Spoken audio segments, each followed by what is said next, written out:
அக்கலை தேர்தல் களத்துக்கு முன்னாடி ஒரு பிம்பத்தை கட்டமைச்சிருந்தாங்க. அந்த பிம்பம் இந்த பிரச்சாரங்கள்ல உடைய தொடங்கி இருக்கு அப்படின்றாரு.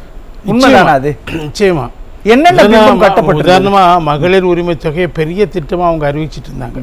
இதனால பெண்களுடைய வாக்குகள் முழுமையாக தங்களுக்கு வந்துடும். அவங்க ட்ரெடிஷ்னலாக அதிமுக போட்டுட்டு இருந்தாங்க. அவங்கள பூரா மகளிர் இலவச பஸ்ஸு, மகளிர் உரிமை தொகை 2 போதும், எல்லாம் எங்கிட்ட வந்துடுவாங்க சொன்னாங்க. ஆனால் மகளிர் உரிமை தொகை கொடுக்குற நான் ஆரம்பத்திலிருந்து சொல்லிட்டு இருக்கேன், அது தில்லுமுள்ளு வேலை தான். என்ன நீங்கள் தகுதி நிர்ணயிச்சாங்க. முக்கியமாக 3 தகுதி. நிலம் எவ்வளோ இருக்கணுங்கிறது 5 ஏக்கர் 10 ஏக்கர். பிறகு 3600 யூனிட் ஒரு ஆண்டுக்கு கீழே பயன்படுத்தியிருக்கணும். அதுக்கு மேலே இருந்தால் உரிமை தொகை கிடையாது, தகுதி கிடையாது. எல்லாத்துக்கும் மேலே என்ன இருக்கணும்? என்ன முக்கியமான விஷயம் என்ன? அவங்க அவங்க வீட்டில் யாரும் சம்பாதிக்கக்கூடாது, செய்யக்கூடாதுங்கிறதெல்லாம் ஒரு பக்கம் இருக்கட்டும். இந்த 2,50,000 ஆண்டு வருமானத்தை மிகாமல் இருக்கணும். இந்த முக்கியமாக இதுக்கெல்லாம் ஆதாரங்கள் தர முடியுங்க. தர முடியுமா இல்லையா? முதல்ல கேட்டாங்க. பிறகு ஆதாரம் ஒவ்வொன்றா வேணாம் சொல்லிட்டாங்க. இப்போ ஆதாரம் இல்லாமல் எப்படி நீங்கள் தகுதியை நிர்ணயிச்சிங்க? அவங்க சொன்னதை வச்சு நிர்ணயிச்சிங்களா? யாருமே 2,50,000 கீழே தான் எங்களுடைய வருமானம் சொல்லுவாங்க. அப்படி தானே சொல்லுவாங்க. என்ன 4 லட்சம் வாங்குறேன் என்ன சொல்லுவாங்க? அப்போ நீங்கள் எதை வச்சு நீங்கள் தகுதியை நிர்ணயம் பண்ணீங்க? எப்படி தகுதி இல்லைன்னு எதை வச்சு நீங்கள் பல பேருக்கு வெளியேற்றுனீங்க? யார் இதை முடிவு பண்ணா? அதான் களத்தில் நான் சொன்னேன், திமுககாரங்க தான் முடிவு பண்ணுவாங்க. அவங்களுக்கு வேண்டியவங்களுக்கு அவங்க கொடுக்க சொல்லுவாங்க. இந்த பார்வை மக்கள் மத்தியில் உருவாக அது வந்தாச்சு. இப்போ நான் முதலே சொன்னேன், அது திட்டம் ஆரம்பிக்கும் போதே நான் சொன்னேன், இதில் இந்த குளறுபடிகள்லாம் இருக்குது, இதில் தில்லுமுள்ளுக்கு வாய்ப்பு இருக்குது. திமுக எந்த திட்டத்தை கொண்டு வந்தாலும் திமுக அடிமட்ட வரைக்கும் ஊழல் செய்வதற்கான ஏற்பாடுகளோடு தான் கொண்டு வருவாங்க. அது இதில் இருக்குது. தகுதின்னு ஒன்று நிர்ணயிக்கிற, அதுக்கான ஆதாரத்தை வேணாங்கிற. பிறகு எப்படி தகுதி உள்ளவர்கள் இல்லாதவர்கள் நீங்கள் முடிவு பண்ணீங்க? எதை வச்சு முடிவு பண்ணீங்க? இல்லை, கட்சிக்காரங்களுக்கு இது போகுது அப்படின்ற ஒரு பார்வை ஒன்று கிரியேட் ஆகிடுச்சான்றது ஒன்று. இன்னொன்று, கட்சிக்காரங்களுக்கு போச்சுன்னா அந்த விதிகள் தளர்த்தப்படுதுன்னு தானே அர்த்தம். இதை மக்கள் பார்க்க ஆரம்பிச்சிட்டாங்களா? தெரியுது இல்லை, ஃபீல்டில் தெரியுது இல்லை. பல பெண்கள் தகுதி உள்ளவங்களுக்கு கிடைக்கல, தகுதி இல்லாதவங்களுக்கு கொடுக்கப்பட்டிருக்கு. இதை அவங்க கண் கூட அந்தந்த தெருவில் பார்க்குறாங்க. அது மட்டும் இல்லை, நீங்கள் இப்போ உதயநிதி ஸ்டாலின் அவருடைய வண்டியை மறித்து மக்கள் போராட்டங்கள் நடத்தா, பெண்கள் குறிப்பாக அந்த பாருங்கள் கை நீட்டி கேட்குறாங்க. அப்போ அவர் என்ன பண்ணுறாரு? வேறு வழி இல்லாமல் நாங்கள் அப்ளை பண்ண 1,61,000 பேருக்கும் நாங்கள் கொடுத்துட்றோம் 5 மாதத்துலங்கிறார். திடீர்னு சொல்கிறார் அவர். நீட் கையெழுத்து நான் என் பேனாவால் வந்தவுடனே போட்டுருவேன்னார்ல, நீட்டை விளக்கு. அது மாதிரி பொய்யாது. அது மாதிரி இதுக்கு என்னங்க கேபினெட் அப்ரூவல் வாங்கினாரா? தமிழ்நாடு அமைச்சர்களுடைய அப்ரூவல் வாங்கணும்ல, நிதி அமைச்சகத்துடைய அப்ரூவல் வாங்கணும்ல. ஒருவேளை சிறப்பு திட்ட செயலாக்கத்துறை அமைச்சராக இருக்கிறதுனால சொல்றாரு, நேரத்தில் சொல்லக்கூடாதுல்ல. அது இன்னொரு விஷயம், பெரிய பிரச்சனை கிளப்பப்பட்டிருக்கு. இப்போ அதிமுக வழக்கறிஞர் அணியிலேருந்து தேர்தல் நடைமுறை நடத்தை விதிகள் இருக்கும்போது இதை சொல்லக்கூடாது, சொல்லக்கூடாது. ஆமாம், அதை சொல்லியிருக்கிறாரு. அந்த இதில் மாட்டிகிட்டு இருக்காரு. இப்போ இதை ஏன் சொல்ல வேண்டிய கட்டாயம் அவருக்கு ஏற்பட்டுச்சு? அவரே ஒத்துக்கிட்டு அதில் குளறுபடிகள் நடந்திருக்குன்னு ஒத்துக்கிட்டு தான் அவர் இதை சரி பண்ணுறேங்கிறாரு. அப்படின்னா இன்னும் 58 லட்சம் பேர் தனியாக இருக்கிறாங்க, விண்ணப்பிக்காதவங்க இருக்கிறாங்க. அவங்கள தகுதி உள்ளவங்கன்னு சொல்லுவீங்களா, இல்லாதவங்க சொல்லுவீங்களா? விண்ணப்பித்தவர்கள்லாம் தகுதி உள்ளவங்கன்னா அப்புறம் அவங்க என்னாச்சு? அவங்களுக்கு நீங்கள் தரலன்னா அவங்க உங்களுக்கு வாக்களிப்பாங்களா? இதுலேயே நீங்கள் 6 மாதம் கழித்து, நீங்கள் 5 மாதம் கழித்து பண்ணுறேங்கிறீங்க. இப்போதைக்கு எங்களுக்கு கிடைக்கல, நீ கொடுக்கல, தகுதி உள்ள எனக்கு கொடுக்கல. ஒரு அம்மா கேட்குறாங்கல்ல, நான் உங்கள் வீட்டுக்காரர் கார்பரேஷனில் தூய்மை பணியாளராக இருக்கிறார் அப்படின்னு அந்த அம்மா சொல்லுது. அதனால தான் உங்களுக்கு கொடுக்கலன்னு சொல்கிறாங்க. முதல்வர் சொல்கிறாரு. அப்போ அவர் சாப்பிட்டா போதுமா, அவர் வயிறு நிறைஞ்சால் போதுமா, ஏன் வயிறு என்ன ஆகுறதுன்னு கேட்குறாங்க. நேரடியாக கேள்வி கேட்குறாங்க முதல்வர்கிட்ட. ஆமாம், அதனால் நீங்கள் எல்லாருக்கும் கொடுக்குறேன்னு சொன்னதுனால சிக்கலில் மாட்டிக்கிட்டீங்க.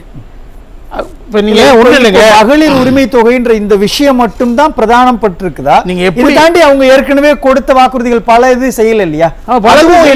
விஷயம் வேறு.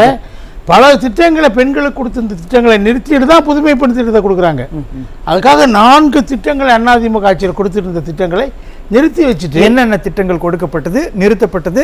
தாலிக்கு தங்கம், பேறுகால உதவித்தொகை, அது மாதிரி பல விஷயங்கள். பேறுகால உதவித்தொகை, அதுக்கடுத்து இந்த திருமண உதவித்தொகை, லேப்டாப் அது லேப்டாப் எல்லாருக்கும் தர்றது, நான் பெண்களுக்கு மட்டும் சொல்கிறேன். சிறு பெண்களுக்கு 2 குழந்தைகளே பெண் குழந்தைகள் இருந்தால் அவங்களுக்கு ஒரு பணத்தை முதலீடு செய்வாங்க. அவங்க +2 முடிக்குமோ அது அவங்க கைக்கு இன்ட்ரெஸ்டோட வருங்கிறது. இது எல்லா திட்டத்தையும் க்ளோஸ் பண்ணியாச்சு. பெண்களுக்கான இந்த 4 திட்டங்களை, ஸ்கூட்டி மானியம் எல்லாத்தையும் க்ளோஸ் பண்ணிட்டு தான் அது ஒரு திட்டத்தை கொடுக்குறாங்க. அப்போ நீங்கள் ஆவரேஜாக பார்த்தா நான் கணக்கு போட்டால் என்ன, ஒவ்வொரு பெண்களுக்கும் கிட்டத்தட்ட 1,80,000 ரூபா வர்ற இடத்துல நீங்கள் எத்தனை மாதத்துக்கு தருவீங்க? புதுமை பெண் திட்டம் ஸ்கூல் காலேஜ் ஓப்பன் பண்ணியிருக்க எத்தனை மாதம்? 10 மாதம் 10,000 ரூபா தருவீங்க.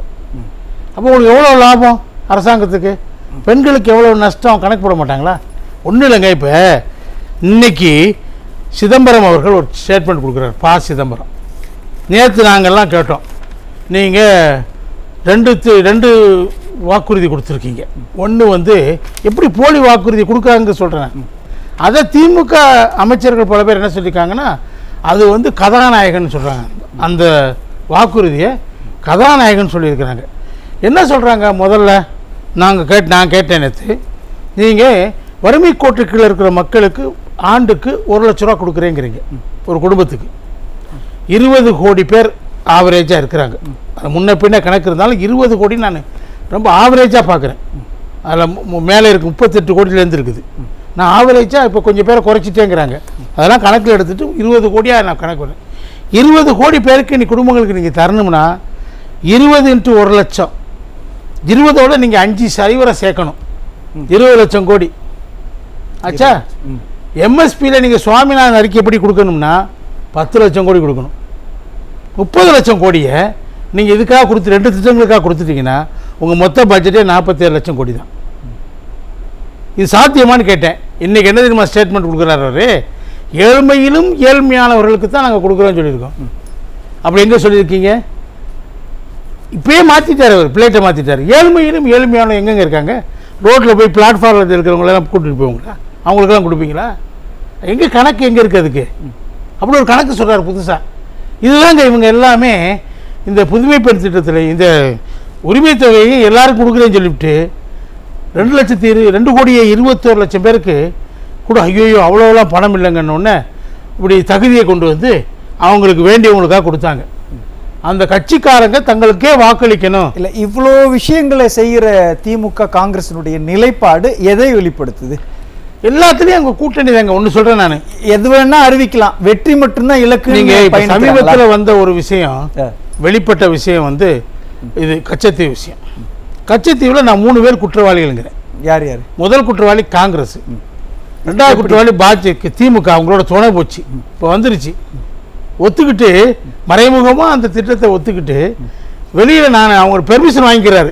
அந்த இப்போ அந்த அரசுகிட்டேருந்து, காங்கிரஸ் அரசுகிட்டேருந்து என்ன பெர்மிஷன் வாங்கிக்கிறாருன்னா, வெளிப்படையாக நான் இதை ஆதரிக்க மாட்டேன், எதிர்க்கிற மாதிரி நடிப்பேன், அதை நீ கண்டுகொள்ளக்கூடாதுங்கிறாரு. அப்படியே அந்த ஆட்சியில் வந்த தகவல் அப்படியே இருக்குது, அந்த டாக்குமெண்டேஷன் அப்படியே இருக்குது. என்ன நாடகங்க இது?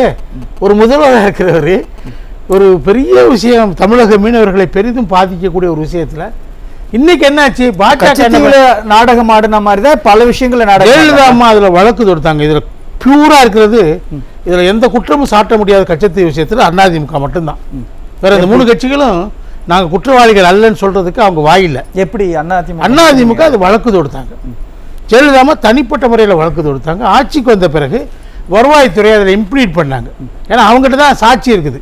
இந்த நிலம் ராமநாடு ராஜாவுக்கு சொந்தமானதுங்கிறதுக்கான சாட்சியம் இருக்குது வருவாய்த்துறையிட்ட. அவங்களே இம்ப்ளீட் பண்ணாங்க. என்ன பண்ணான்னு தெரியுமா? காங்கிரஸ் அரசு என்ன பண்ணிச்சு தெரியுமா? அந்த உச்சநீதிமன்றத்தில் that is not the part of India, அது இந்தியாவுடைய பகுதியா இல்லை. இது காங்கிரஸ் கட்சியோட நிலைப்பாடா அல்லது மத்திய அரசோட நிலைப்பாடா? இது காங்கிரஸ் கட்சி மத்திய அரசா இருந்த போது கொடுத்த நிலைப்பாடு. இல்ல 2 விஷயம். மத்திய அரசோட நிலைப்பாடுனா பாஜகவும் அதே ஸ்டாண்ட்ல தானே இருப்பாங்க. மத்திய அரசு வேற அரசு தானே. காங்கிரஸ் அரசு மத்திய ஆட்சியில் இருக்கும்போது இந்த மாதிரி நிலைப்பாடு எடுத்தாங்க. உச்சநீதிமன்றத்தில் அஃபிடவிட் தாக்கல் பண்ணாங்க. அடுத்து பாஜக வந்தாங்க. 2015 இதே மாதிரி ஆர்டி ஆக்ட்ல கேட்குறாங்க. பாஜக என்ன சொல்லுது? கச்சத்தீவு இந்தியாவின் பகுதி அல்ல, அது இலங்கையின் பகுதின்னு சொல்கிறாங்க.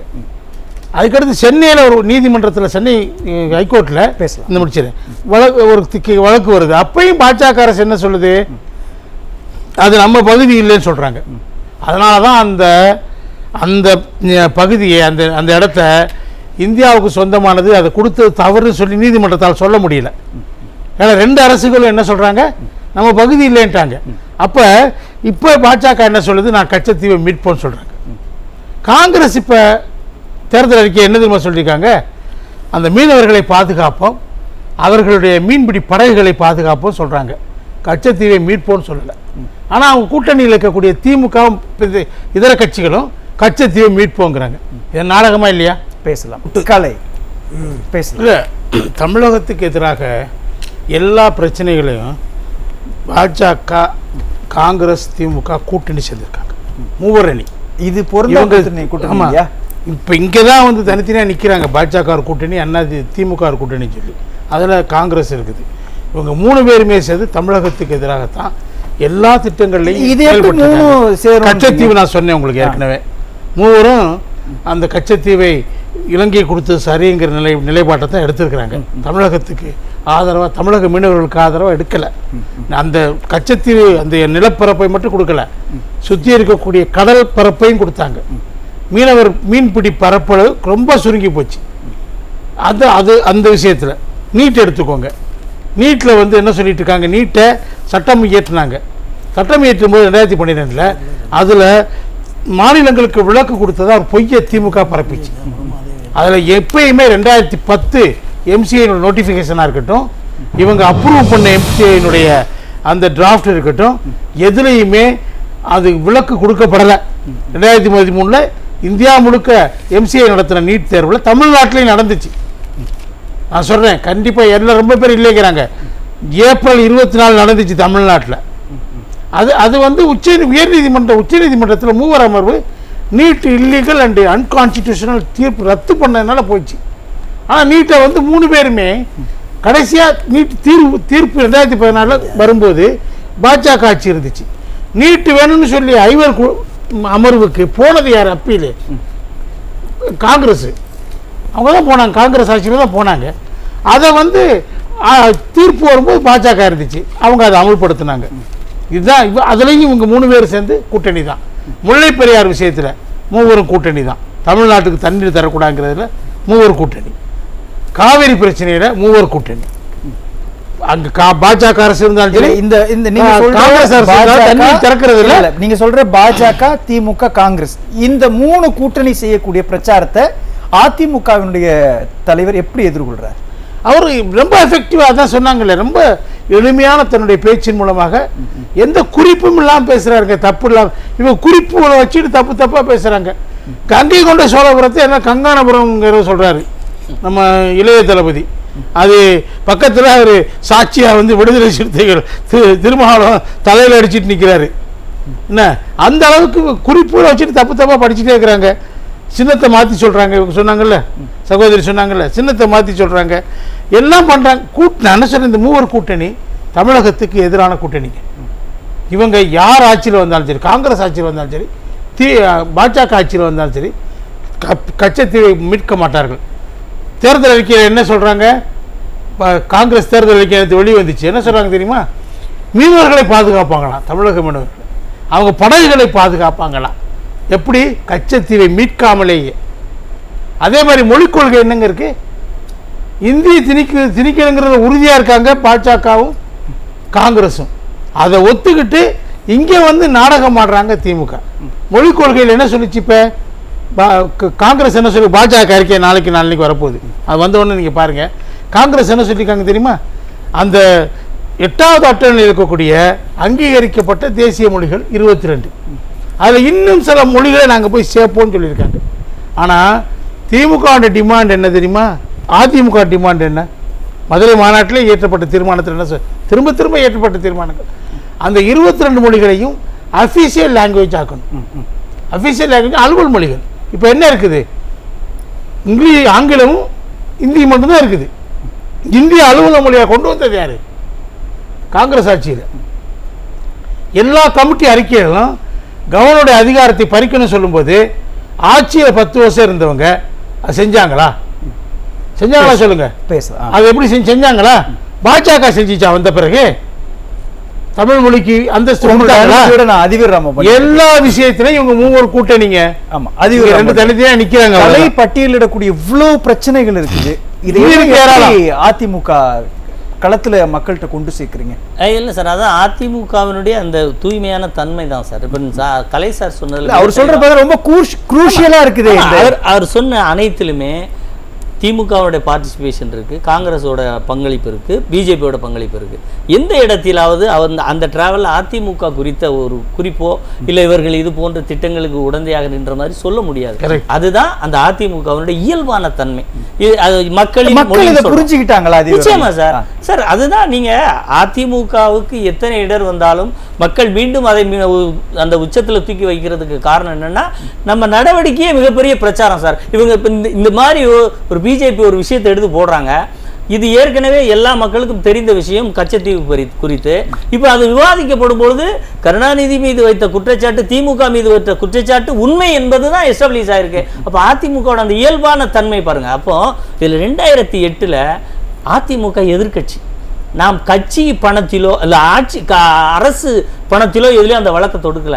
புரட்சி தலைவி அம்மா அனைத்து இந்திய அண்ணா திராவிட முன்னேற்ற கழகத்தினுடைய பொதுச் செயலாளராக அந்த வழக்கை தொடர்றாருன்னா அப்போ ஒரு எதிர்கட்சியில் இருக்கக்கூடியவங்க எவ்வளவு அந்த மக்களின் மீது, மீனவர்கள் மீது, அந்த வாழ்வாதாரத்தின் மீது, உரிமையின் மீது அக்கறை இருந்தால் நாம் ஒரு கட்சி, அரசியல் கட்சி போய் அந்த வழக்கை தொடுக்கும். அப்போ அந்த அரசியல் கட்சி வழக்கை தொடுக்கிறதுனா அப்போ அந்த உரிமை குறித்து யாருக்கு மிகப்பெரிய அழுத்தம் இருக்கு, யாருக்கு அதை மீட்டெடுக்க வேண்டும் என்கின்ற வேட்கை இருக்கிறது. அப்போ இவங்க தான் அவங்க போய் தொட முடியும். அப்போ இந்த தூய்மையான எண்ணம் இவ்வளவு விவாதத்திலையும் யாராவது ஒரு சிறு ஒரு புள்ளியை கூட வைக்க முடியல.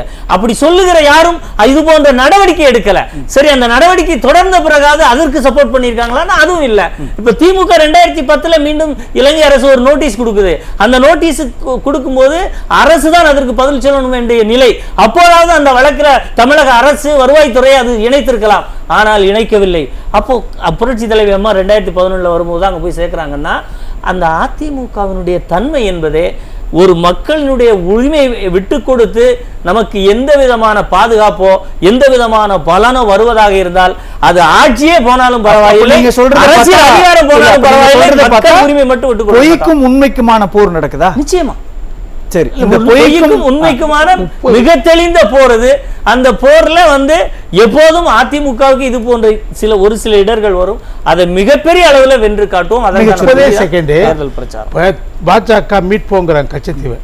நான் கேட்கிறேன், கண்ணாமலையே முதல்ல போய் உச்ச நீதிமன்றத்தில் அம்மா போட்ட, ஜெயலலிதா அம்மா போட்ட கேஸ் நிலுவையில் இருக்குது. அங்கே நீங்க போய் என்ன சொல்லணும் தெரியுமா? ஒரு அஃபிடவிட் மட்டும் கொடுங்க. நாங்களும் வரோம். ஒன்றும் இல்லை, நீங்க அஃபிடவிட் கொடுங்க. என்ன கொடுக்கணும்?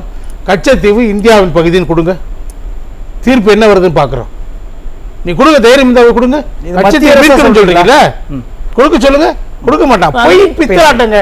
3 கட்சிகளும் பொய் பித்தலாட்டம் தான். இன்னொன்னு சொல்லுவாங்க, போராடியா பெற முடியும்னு போற ஸ்டண்ட பிடிச்சிருக்காங்க.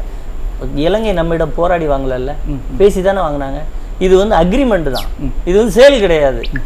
ஒரு இதுக்காக சொல்றோம், ஒப்பந்தம் தான். அப்ப அந்த ஒப்பந்தத்தில் எப்படி நீங்க காவிரி பிரச்சனையை உரிய நேரத்தில் கருணாநிதி மீட்டு கொடுக்கல, மறுபடியும் அதை நாம கொண்டு இன்னைக்கு சட்ட உருவமா மாற்றி வைக்கலையா, அந்த உரிமையை பெற்று வைக்கலையா? அது அதிமுக சட்ட போராட்டம். அது மாதிரி கச்சத்தீவு என்பது அது ஒப்பந்தம். அந்த ஒப்பந்தத்தை, அதனுடைய சரத்து எங்களுக்கு முழுவதுமாக பாதமாக இருக்கிறது என்பதை நாம் எப்படி எடுத்து வைக்கிறோமோ மீண்டும் அதை பெற முடியும் என்ற நம்பிக்கை. முக்கியமான ஒரு விஷயத்தை சொல்றீங்க, பொய்க்கும் உண்மைக்குமான போர்.